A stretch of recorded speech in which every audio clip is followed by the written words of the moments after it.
बिस्मिल्लाहिर्रहमानिर्रहीम अस्सलाम वालेकुम नाजरीन। टीएफएक्स कान की इसी महीने के अंदर अंदर फर्स्ट फ्लाइट होने वाली है और टर्किश डिफेंस एक्सपर्ट्स की जानिब से जो खबरें निकलकर सामने आई हैं उनके मुताबिक 27 दिसंबर वाले दिन इस फाइटर जेट की पहली परवाज होगी। लेकिन ये टीएफएक्स कान का ब्लॉक 1 होगा और पाकिस्तान एयरफोर्स टीएफएक्स कान का ब्लॉक 1 नहीं लेने वाली। ये बात अक्सर लोग नहीं जानते और आज की इस वीडियो के अंदर मैं आपको टीएफएक्स कान के ब्लॉक 1 और ब्लॉक 2 के दरमियान क्या डिफरेंस होगा वो बताऊंगा और उसके साथ साथ आपको ये बताऊंगा कि पाकिस्तान क्यों टीएफएक्स कान का ब्लॉक 1 नहीं लेगा बल्कि ब्लॉक 2 लेगा। टीएफएक्स कान के अंदर जो इंजन इस्तेमाल हो रहा है वो अमेरिका का बना हुआ है और अमेरिका ने तुर्की को इस चीज की इजाजत दी है कि वो अपने टीएफएक्स कान के अंदर इन इंजन को इस्तेमाल कर सकता है। लेकिन अगर तुर्की ये इंजन किसी दूसरे मुल्क को देता है तो उसके लिए अमेरिका की इजाजत लेना होगी तुर्की को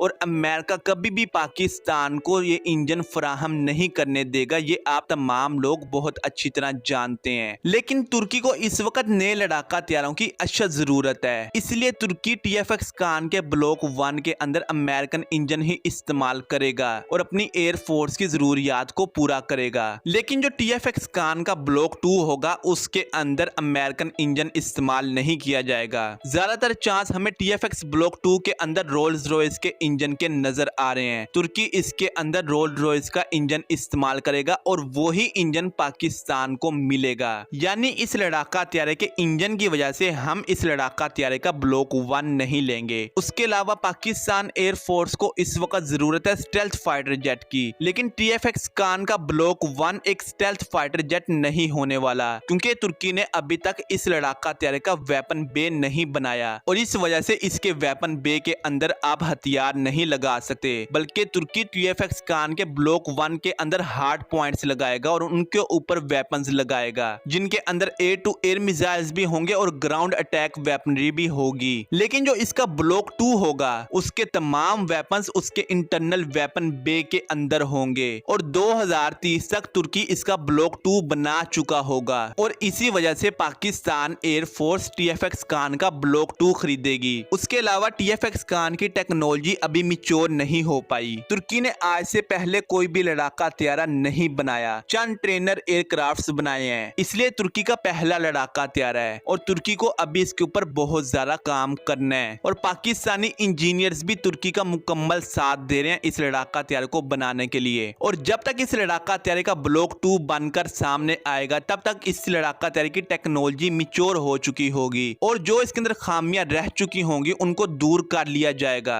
और हो सकता है पाकिस्तान इस लड़ाका त्यारे के अंदर चाइनीज इंजन इस्तेमाल करे और ज्यादातर हमें चांस नजर आ रहे हैं कि पाकिस्तान इस लड़ाका त्यारे के अंदर WS-13 इंजन इस्तेमाल करेगा और इस इंजन को इस्तेमाल करने का पाकिस्तान को क्या फायदा होगा ये आप तमाम लोग बहुत अच्छी तरह जानते हैं। बिला वजह इस इंजन के फायदे आप लोगों के साथ शेयर करके मैं इस वीडियो को लंबा नहीं करना चाहता क्योंकि इस इंजन को हम अपनी काफी सारी वीडियोस के अंदर कवर कर चुके हैं। उसके अलावा पाकिस्तान अपने एयर टू एयर वेपनरी और अपनी एयर टू ग्राउंड वेपनरी इस लड़ाका त्यारे के साथ इंटीग्रेट करेगा जिससे पाकिस्तान को और काफी ज्यादा फायदे हासिल होंगे। और इन तमाम चीजों को अगर हम एक साथ इकट्ठा करें तो हमें यह पता चलता है कि हमने टीएफएक्स कान का ब्लॉक 1 नहीं लेना बल्कि ब्लॉक 2 लेना है और इसलिए हमें अभी टीएफएक्स कान का इंतजार करना पड़ेगा 2030 तक। 2030 के बाद टीएफएक्स कान पाकिस्तान एयरफोर्स में शामिल होगा और अगर हालात ठीक हुए तो पाकिस्तान एयरफोर्स के अंदर टीएफएक्स कान से पहले 5th जनरेशन फाइटर जेट्स शामिल हो चुके होंगे। वो कौन से लड़ाका त्यारे होंगे,